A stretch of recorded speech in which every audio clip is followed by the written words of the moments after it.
ও মোর দরদিয়া এক গভীর আবেগঘন কোর্টরুম ড্রামা ও এক মায়ের অসহায় লড়াইকে সামনে নিয়ে আসে। এই পর্বে ভালোবাসা, প্রতিশোধ, ক্ষমতার অপব্যবহার আর একটি শিশুর ভবিষ্যৎ সবকিছু একসঙ্গে জড়িয়ে পড়ে। কোর্টরুমে সত্যের বিস্ফোরণ। পর্বের শুরুতেই আদালতের পরিবেশ থমথমে। বিচারকের সামনে দাঁড়িয়ে এক গুরুত্বপূর্ণ সাক্ষী কাঁপা গলায় স্বীকার করেন, আমি এতদিন সত্য গোপন করেছি, কিন্তু আজ একটা শিশুর ভবিষ্যতের জন্য সব বলতেই হবে। এই স্বীকারোক্তি পুরো আদালত কাঁপিয়ে দেয়। সবাই তাকিয়ে থাকে বিদ্যুৎ ঘোষের দিকে। বাণীর আর্তনাদ। তানিয়ার মা বাণী চোখের জল সামলে বিচারকের কাছে আকুতি জানান।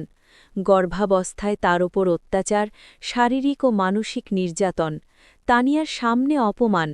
তিনি বলেন, আমার মেয়েকে তার বাবার কাছে পাঠানো মানে তাকে ভয় আর অন্ধকারে ঠেলে দেওয়া।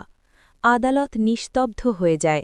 গ্যালারিতে বসা মানুষজনও আবেগে ভেঙে পড়ে। বিদ্যুতের আত্মপক্ষ সমর্থন। অন্যদিকে বিদ্যুৎ ঘোষ নিজেকে নির্দোষ প্রমাণ করতে চেষ্টা করে। সে দাবি করে তাকে পরিকল্পিতভাবে ভিলেন বানানো হচ্ছে। বাণী তার বিরুদ্ধে মিথ্যা অভিযোগ তুলছে। সে একজন দায়িত্বশীল বাবা, কিন্তু তার চোখের ভাষা যেন অন্য গল্প বলে। দর্শক বুঝতে পারে তার মধ্যে লুকিয়ে আছে ক্ষমতার অহংকার। রায় ঘোষণা। সুখ না দুঃখ? দীর্ঘ শুনানির পর বিচারক রায় দেন, মাসের শেষ উইকেন্ডে অর্থাৎ শুক্র, শনি, রবিবার তানিয়া তার বাবার কাছে থাকবে। এই রায় শোনামাত্র বাণী ভেঙে পড়েন। তানিয়া কান্নায় চিৎকার করে বলে, আমি বাবার কাছে যাব না, আমি মায়ের সাথেই থাকব। আদালতের ভিতরে এক হৃদয় বিদারক দৃশ্য তৈরি হয়। বিদ্যুতের বাড়িতে আতঙ্ক। রায়ের পর বিদ্যুৎ ও তার নতুন স্ত্রী জোর করে তানিয়াকে নিয়ে যায়।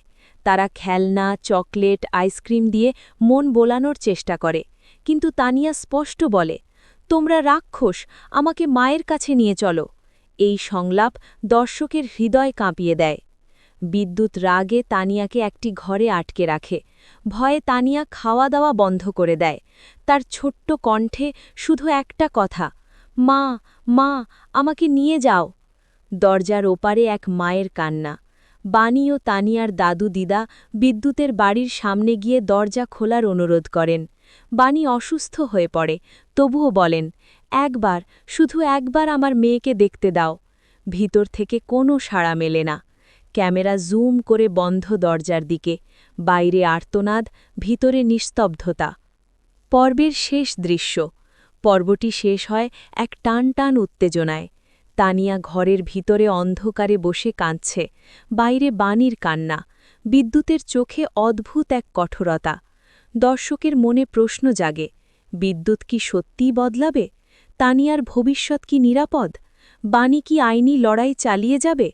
এই পর্বটি শুধু একটি কাস্টাডি কেস নয়, এটি এক মায়ের অদম্য ভালোবাসা আর এক শিশুর নিরাপত্তার লড়াই।